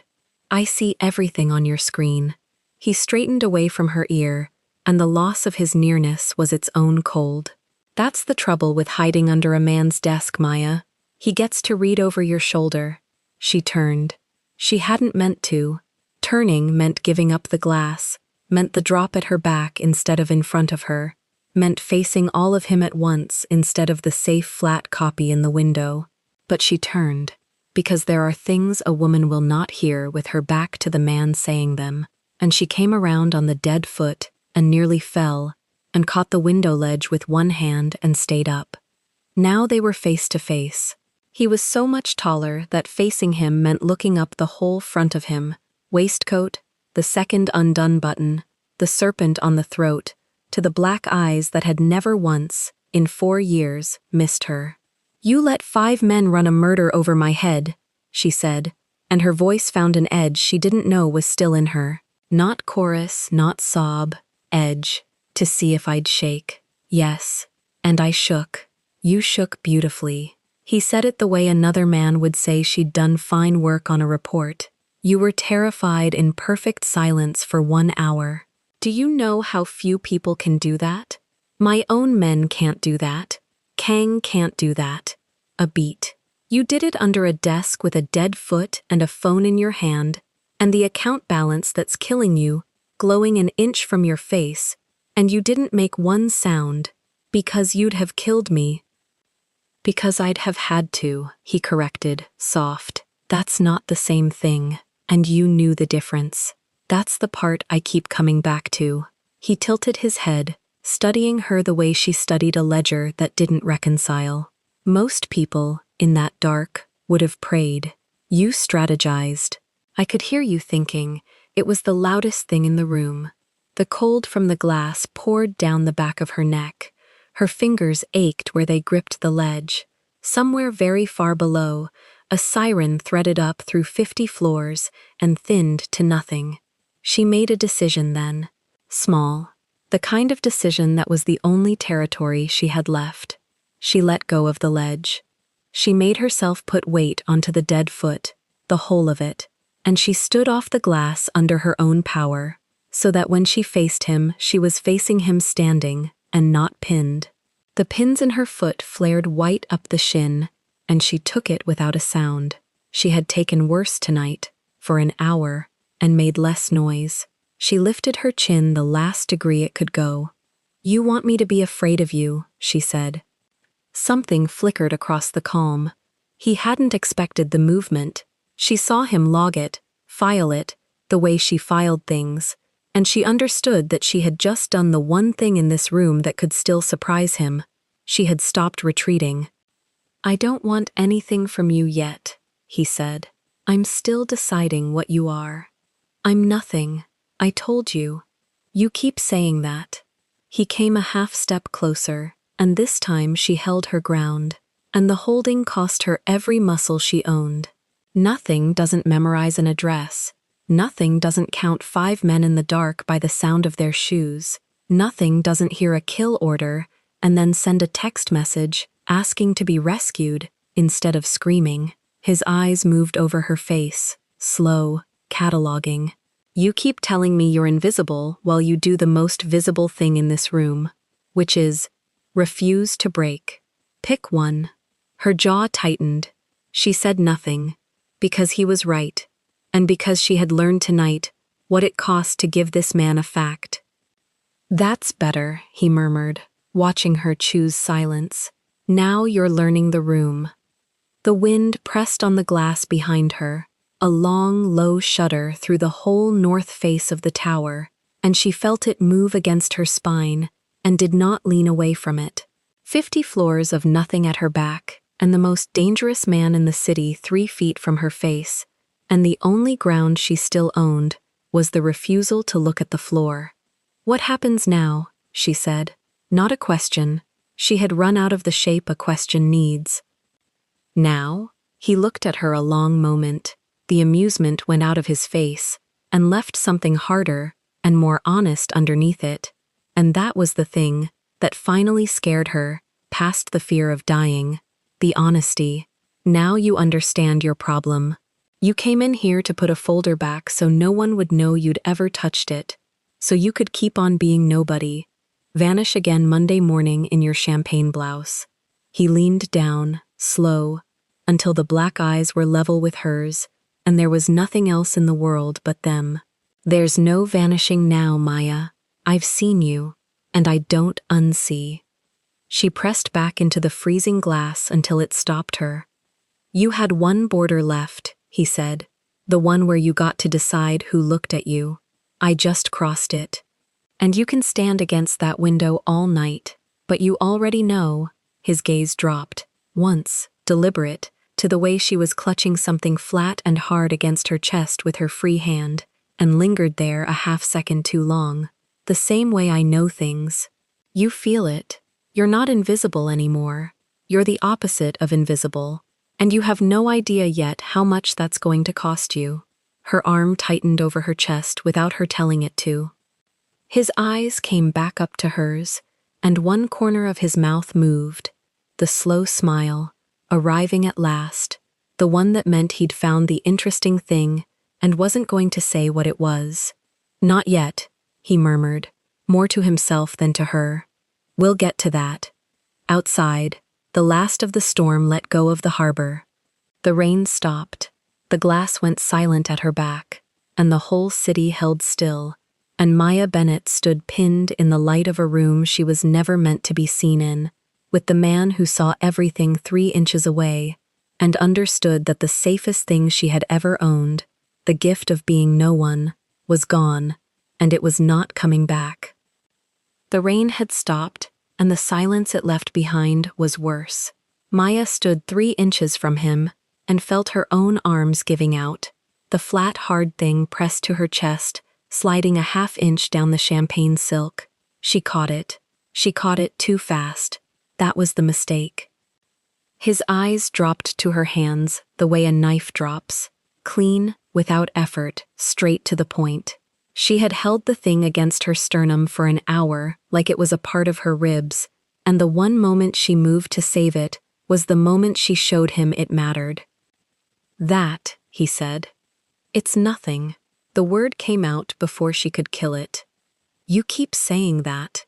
His voice stayed low, almost gentle, and that was the frightening register, the one with no heat in it at all. You said you came to return a folder. You said it twice. A woman who counts things doesn't hold nothing to her chest like a newborn. She turned her shoulder to hide it. Old reflex. 4 years of turning her shoulder so no one saw the screen, the number, the shaking. It had worked on everyone.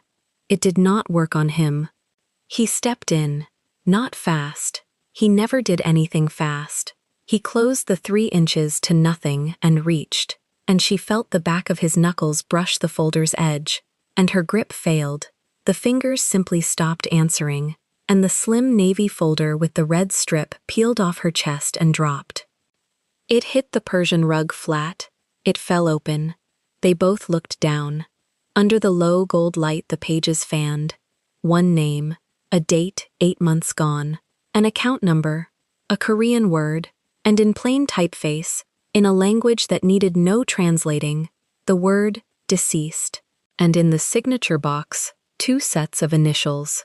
Maya's whole body went to ice. Not the vanilla-warm fear of the last hour.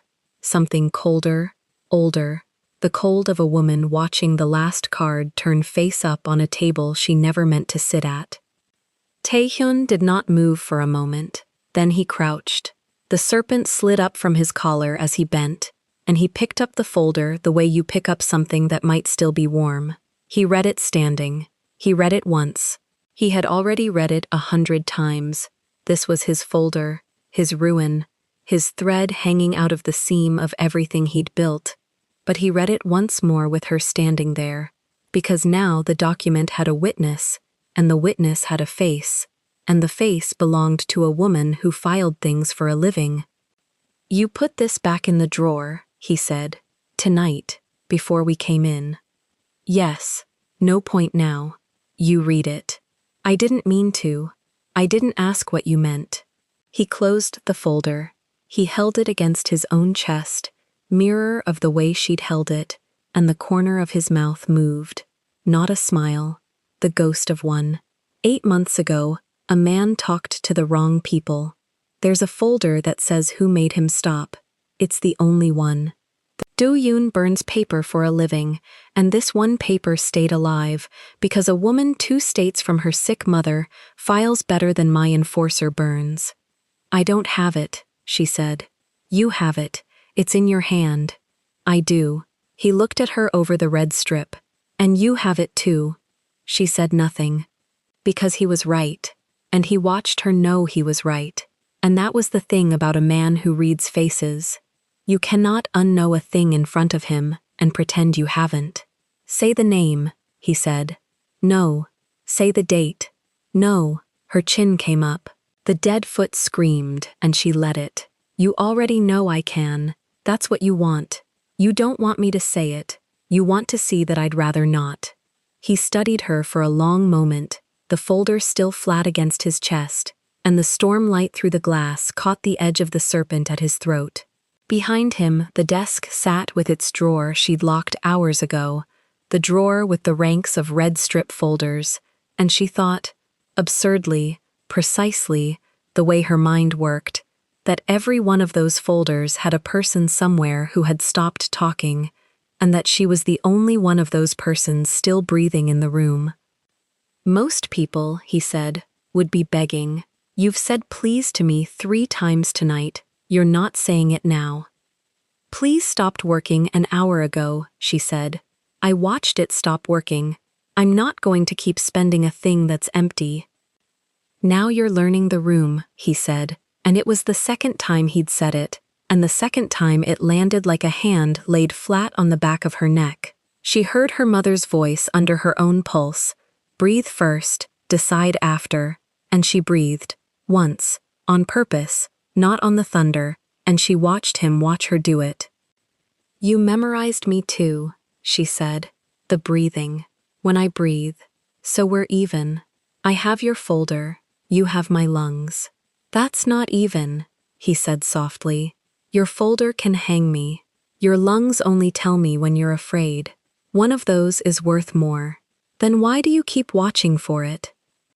The ghost smile deepened into something real, and it was not warm, and it was not cold. It was the look of a man who has been alone at the top of a very tall building for a very long time, and has just heard, from an unexpected direction, a voice that speaks his own grammar. There she is, he said again, the way he'd said it under the desk. But he wasn't looking for her now. He'd found her. He didn't answer that one. He let it sit in the air between them, unpaid, the way he'd let the meeting run over her head, a man comfortable with a question he had no intention of closing. He tossed the folder onto the mahogany. It slid and stopped near the shallow center drawer, the one he'd opened during the meeting to lay the metal thing on the wood. He let it lie there in the open red strip-up, and that was its own kind of answer. A man who has decided doesn't hide the evidence anymore. 4 years I've had a hole in the seam of everything, he said, almost to himself, looking at the folder and not at her. Du Yoon looked for it, told me it was ash. I let him believe it, because a man who thinks the danger's dead relaxes, and I needed him relaxed. His eyes came back to her, and the whole time it was 2 floors up, in a drawer, filed by the one analyst careful enough to keep it, and careless enough to read it. Do you know what that is, Maya? That's not luck. Luck is small. That's the kind of thing that only happens to a man once. The seam of his whole life walks into his office at 11 o'clock at night to put itself back where it belongs. You understand what you are now, he said. It was not a question, and it was not a threat, and somehow that made it both. An hour ago, you were a smell in my chair. Then you were a text on my phone. Then you were a shape I could see under my desk. You kept getting more real, and every time I thought, this is the most she can cost me. He took a step. This is the most, Gers. This folder in your head. You walked into the one building in the city where being forgettable keeps you alive, and you memorized the one thing that could put me in a cell or a grave, and you did it by accident, because you cannot help it. You're not the smallest person in this building, Maya. You're the most dangerous. You have been for 4 years and nobody knew, least of all you. Her mouth was dry. Everything she had built, the invisibility, the turned shoulder, the woman who counts things and is counted by no one, he had just picked up and turned over and shown her the underside of it, and the underside was a weapon she'd been carrying the whole time. So you'll make me disappear, she said. She made herself say it flat, the way Dooyin said things, because if she said it soft, she would break, and she had decided, somewhere in the last hour, that she would not break in front of this man. No body, no case. That's the grammar. I heard it. I have that too. He tilted his head. The storm outside had gone to a hush, and the city was coming back in points of light below the glass. And in the black window, she could see the two of them, the tall, dark shape, and the smaller one that would not step back. That's the grammar for men who talk to the wrong people, he said.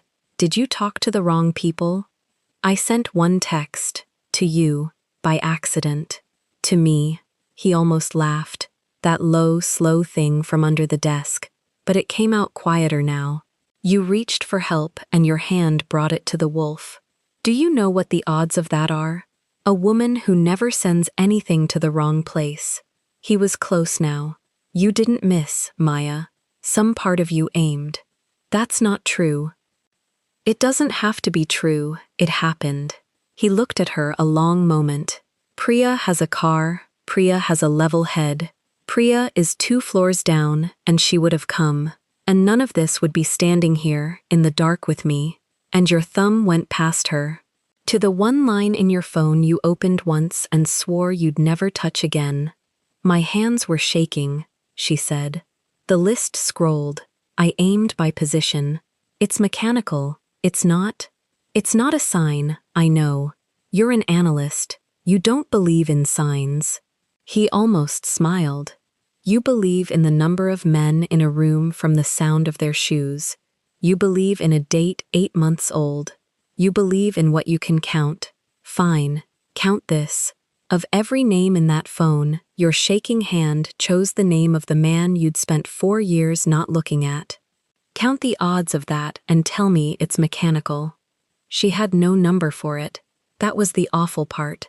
She was a woman who always had the number, and she stood in the light with none, and he watched the empty space where her answer should have been, and let it become his answer.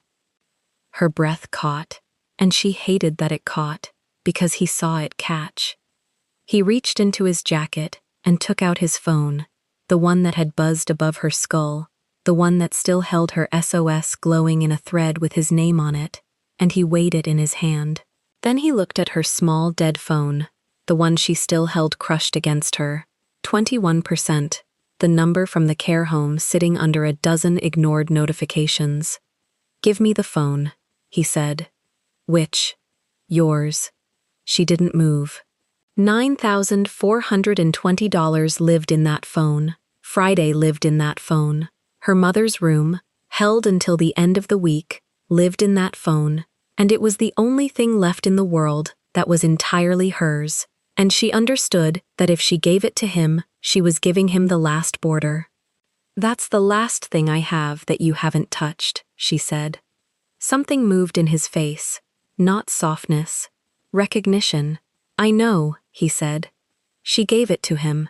He didn't look at the screen. He didn't scroll it, didn't read the number he already knew, didn't do the thing a smaller man would have done and use the debt against her out loud. He took her phone and he took his own, and he crossed to the leather sofa where his blazer still lay from an hour ago, and he threw both phones down onto the cushion. They bounced once, his SOS thread and her mother's bill, side by side on the leather, both of them gone dark. There, he said, no phones, no folder in a drawer, no desk to hide under. No message sent to the wrong man. He turned back to her, and he crossed the rug, from the dark near the window into the light where she stood. And this time, there was nothing between them. No cloth, no wood, no glass, no lie. Every place you had to hide from me tonight. I've taken it, one at a time, on purpose. Why? She whispered. Because a woman who holds my ruin can do 2 things with it. He stopped in front of her. He was so tall she had to lift her face, and lifting her face was the thing she had refused to do for 4 years, and she did it now because there was no floor left to look at. She can use it, or she can be kept close enough that she never wants to. His voice dropped to almost nothing. I don't hand a thing like you to Duyun. Duyun burns paper. You're not paper. His hand came up. She felt the calluses first. A rich man with a killer's hands, as his fingers closed along her jaw, thumb settling at the corner of her mouth, not squeezing, holding. The way you hold something you have decided is yours, and are not yet in a hurry to prove it. You've spent 4 years making yourself small enough to walk past, he said. It's over. I've seen you. Every part. The way you breathe when the thunder does. The line between your eyebrows when the money comes up. The number. Your mother. The folder in your head. All of it. His thumb moved once across her trembling lip, slow. There are no more hiding places between us, Maya. Not one. You used the last one an hour ago, and I was already inside it. She should have pulled back. Her feet did not move. The dead foot had come alive with a rush of pins, and she felt every one of them and stayed exactly where she was, chin lifted into the grip of a man the city called the Quiet One, and the terrible thing, the thing she would never be able to file away or forget or explain, was that being seen this completely, after 4 years of being seen by no one, did not feel only like a cage. She thought of the badge log, 1104, a green light somewhere in a security system, a line of data with her name on it, proof she'd been in this office at all. She thought of the second key still warm in her fist, the key she'd been trusted with once, and had never given back. Small traces, both of them, threads a careful man could pull, and she understood, standing in his hand, that he wasn't going to pull them, that a man who wanted her gone would have used them already, and a man who wanted her kept would file them away exactly the way she filed things, in a drawer only he could open. My mother, she said. It came out cracked. The last card she had. Friday, the room. I heard the number the first time, he said. It's the smallest problem in this room. It's already gone. He said it the way he'd said stops talking. Bored. Absolute. A thing already decided in a language of consequence she was only beginning to learn. And she understood that he had just paid $9,420 with 4 words, not as a gift, as a claiming, the way a man moves a fence to take in the ground he means to keep. You can't just, she started. I can just. His thumb pressed, gentle, at her lip, and her voice stopped. You've spent your whole life on the wrong side of that sentence, watching men decide, and counting what it cost you. A bill you can't pay, a room your mother loses on Friday, a world that never once moved the fence for you. His hand at her jaw was warm and steady, a thing that had never once trembled in its life. I'm the other side of that sentence. That's what I'm offering you. Not safety. Nobody near me is safe. The other thing. The thing where the fence moves for you now. Her eyes stung, and she refused it. And he saw her refuse it. And something in his face approved. That's the whole of what I am. I'm the man who can just. The ghost smile came back. And now, 3 inches away, in the light, she could see it reach his eyes. And his eyes were the calmest thing in a city full of frightened people. You wanted, once, for me to notice you. One time. You never said it out loud. You said it by standing on the right side of the elevator every morning for 4 years. His hand tightened. The smallest degree. I noticed you the first week. I let you think you were invisible, because it was the kindest thing I've ever done for anyone. Tonight you took it back from me. You made me look. So look, I will. For as long as you're breathing, and you'll be breathing a long time, because I keep what's mine in very good condition. The lights of the city climbed back up the glass behind them. Somewhere 50 floors down, a car, with a level-headed woman in it, never came.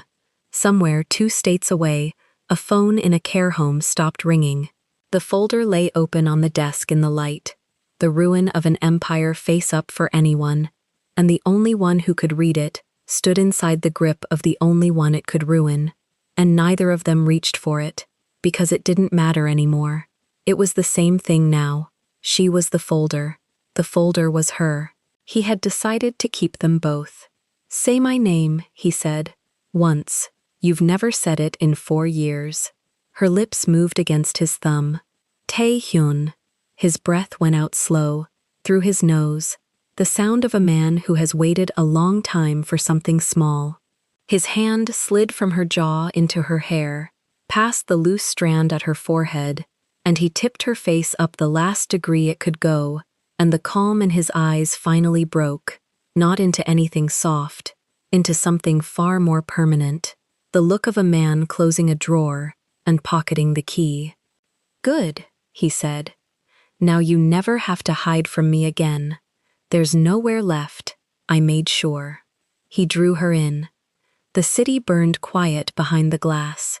The storm was over and the room was warm and the two phones lay dark on the leather and the folder lay open in the light, and Maya Bennett, the analyst who counted things, the woman who had built an entire self out of not being seen, closed her eyes and let herself be seen, all the way to the bottom, by the one man in the world who could ruin her and had chosen, instead, to keep her.